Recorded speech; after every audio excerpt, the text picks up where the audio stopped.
they could do it this week aggressively. Then the Bank of Japan is going to have to reverse, and they're going to lose all credibility. The asset that will gain the most, in my opinion, is going to be gold. Yes, the stock market might rebound or might not even rebound, because people are going to say, "What's wrong? Why is the Fed cutting rates now? Can't they wait until September?" So, and then you've got the situation in the Middle East vis-a-vis Israel and Iran. If something kicks off over there and the Strait of Hormuz is blocked, we could see crude oil above 100 easily. It's just a mess. Monday, August 5th, 2024, Maneko 64, home of alternative economics and contrarian views. So I've been making my videos here on YouTube since November 2015. And today might be one of the most important days for the financial markets. And I don't mean to be hyperbolic or anything. What I'm witnessing here is something I never witnessed when I worked in the markets from around the late 1980s until 2012. It's truly, it's truly historic, I would say. So why is it historic? Well, I think the Bank of Japan and their governor Ueda, they have finally pricked the everything bubble. Yes. I've seen a headline here from the FT saying that U.S. futures are falling because fears of U.S. recession. But I think it's bigger than that. And I've spoken about it for years. And again, I'm going to tell you to go to my playlist on my YouTube channel about the Japanese yen carry trade, because I don't want to go too much into detail here, because we've got a lot to look at what's happening right now. But suffice it to say, the Bank of Japan has kept a massively loose monetary policy since the early mid-90s, all throughout that period until now. And what that does is that it drains massive liquidity, not just from the Japanese markets, but from all markets in the West and around the world, because Japan is probably the third biggest economy right now. I would say it used to be the second biggest, even before, bigger than China. And it's a big saving nation, and it's got a lot of savings that provides liquidity. And the loose monetary policy of the yen had kept the Western financial assets highly elevated when central banks, for example, had to reverse some of their loose monetary policy, and like they've recently been doing. But now it looks like the Bank of Japan had to choose between saving the yen or letting everything implode. And they've chosen, I think, to letting everything implode, or maybe they haven't even chosen it. I think they thought they could do it gradually, but it's been such a massive bubble that by moving their base rate from just below 0 to where it's now at 0.25, it's made a huge difference. And again, the timing hasn't been good. They should have been probably tightening when all other central banks started tightening. But now that the Fed is going to cut, it's going to create even bigger problems, I would say. So don't be of the expectation. Don't have the expectation that a Fed rate cut, a massive cut, will solve anything.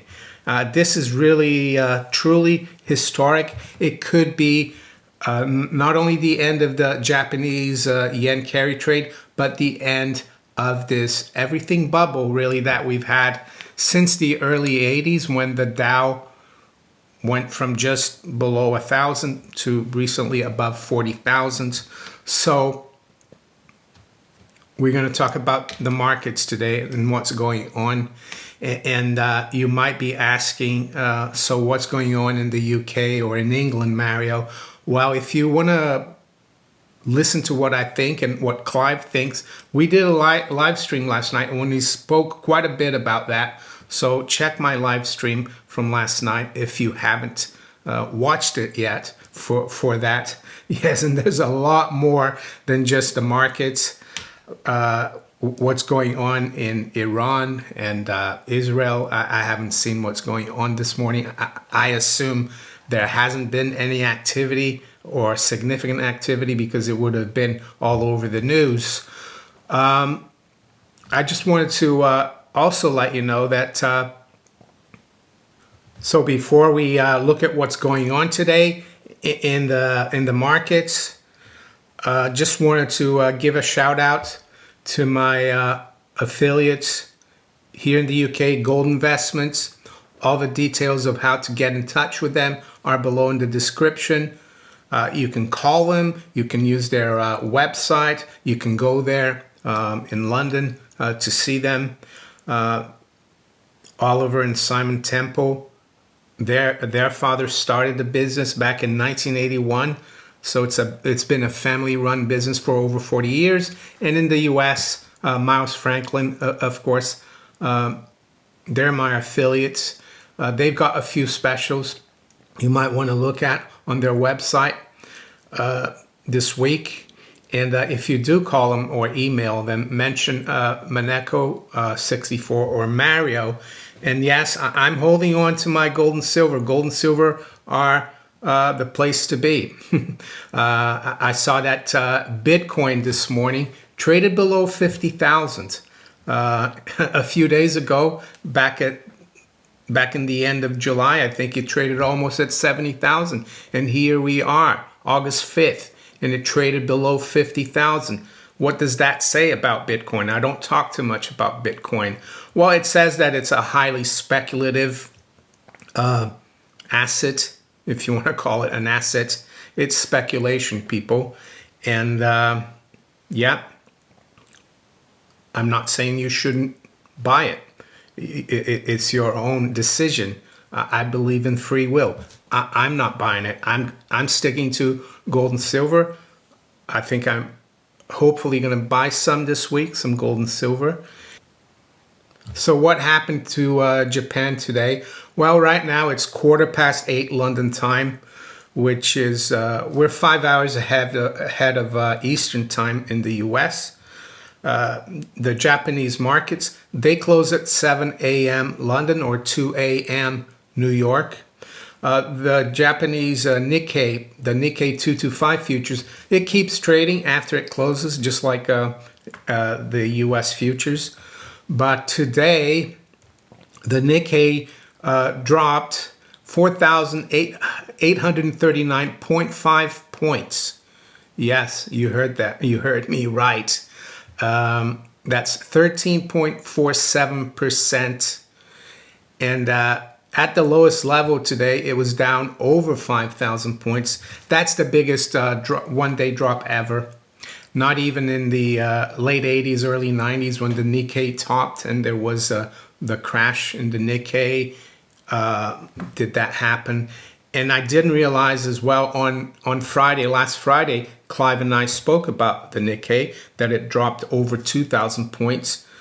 That was also the biggest drop since the stock market crash Black Monday in 1987. So this is why it's historic. I think it's a symptom of what I said earlier.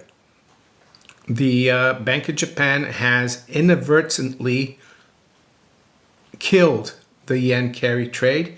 And when you kill the yen carry trade, you kill the everything bubble. You kill the NASDAQ bubble. You kill the bond bubble, even though bonds are rallying right now. We know now from the weak jobs data that it looks like the Fed will have to cut rates. They might even do it before the meeting on September 17th, 18th. Who knows? Could be this week if things get really crazy. But if the Fed intervenes to cut rates, it will actually make things even worse because it's going to weaken the dollar even more versus the yen, because you need the dollar to stay strong versus the yen for the carry trade to work. And yes, recently the dollar reached a 35 or 36-year high versus the yen, but that's a problem for it was getting out of control and the yen was dropping too quickly, and this is why the Bank of Japan had to react. And I think they've basically they've just destroyed everything. Up until recently, the Nikkei had been up to 42,000.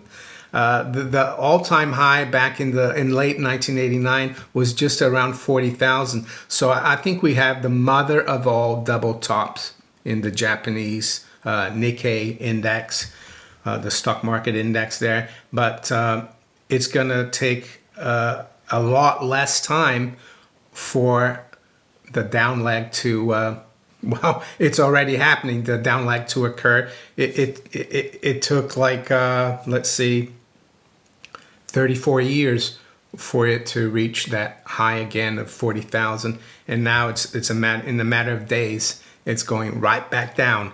It's the old adage, you go up the escalator and down the elevator shaft. So how is that impacting all the other markets? Well, we've seen that Bitcoin has been impacted massively.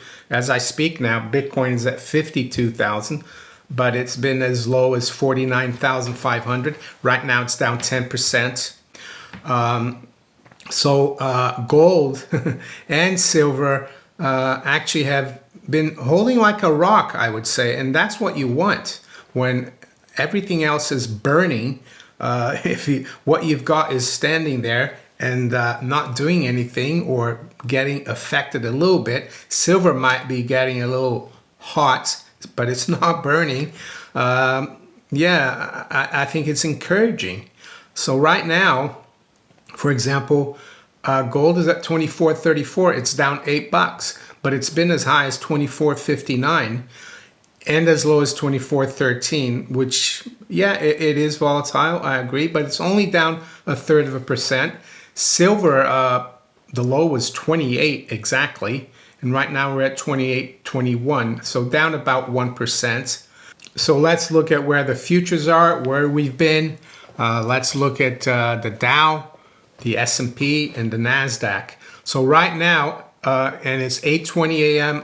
London time, so we got quite a way to go still until the markets start trading regular hour. And I think there will be a lot of management. You can bet there will be. The Treasury uses the big New York banks to manage things, and they're probably doing it right now, I would say, as London is already open. So we've got the Dow futures down 567 points at 39,140. The lows have been 39.22. So we've been down almost like 700 points on the Dow, I would say. The NASDAQ 100 future, that's at 17,607. It's down 831 points, or 4.5%. The Dow, by the way, is down 1.3%. Silver is down 1.1, so it's actually holding relatively well there. The low in the NASDAQ was 242, so almost 400 points lower. So the NASDAQ 100 has been down about 1,200 points. The S&P 500 future, that's at 51.14, down 130 points, or 2.4%. The low has been 51.71, so about 50 points lower. So not quite 200 point drop there. Intra-market or intraday. I expect a lot of volatility. And talking about volatility, well, the VIX index actually my goodness, the VIX is at 28. 28. It's up 6.5%, but it's been as high as 36. The VIX today. My goodness, you kind of wonder if there's been intervention in the VIX, because the VIX is like a thermostat. It's like a barometer. So if the VIX is going through the roof, it's a bad sign. It means people are scared and fearful. But the volatility in the VIX, which is kind of ironic thing to say, the volatility in the VIX is really high. So we're going to keep an eye on that as well. Well, don't have to tell you that the European stocks are getting hammered as well. The FTSE 100 index is testing 8,000. It has been below that level. Right now it's down 150 points, or 1.8%. The Euro Stocks 50, which is a basket of all the Eurozone, big Eurozone companies, that's at 45.19. It's down 2.5%. But one price or exchange rate that has really shocked me today is the dollar. The dollar has kind of plunged big time versus the yen. It has recovered right now, but it's down 2.3% versus the yen, the dollar yen. It's at 143 right now, but it's been as low as 141.67. And that's just a reflection of what I was talking about earlier, that the yen carry trade has been shattered and the liquidity is really a problem now. If Mr. Powell, the chairman of the Federal Reserve, and his counterparts in the Eurozone, that is Lagarde, Andrew Bailey, or Ueda in Japan, if they can put the cat back in the bag, so to speak, I'm not sure they can, because if the Fed cuts rates, they could do it this week aggressively. Then the Bank of Japan is going to have to reverse, and they're going to lose all credibility. The asset that will gain the most, in my opinion, is going to be gold. Yes, the stock market might rebound, or might not even rebound, because people are going to say, "What's wrong? Why is the Fed cutting rates now? Can't they wait until September?" So, and then you've got the situation in the Middle East, vis-a-vis Israel and Iran. If something kicks off over there and the Strait of Hormuz is blocked, we could see crude oil above 100 easily. It's just a mess.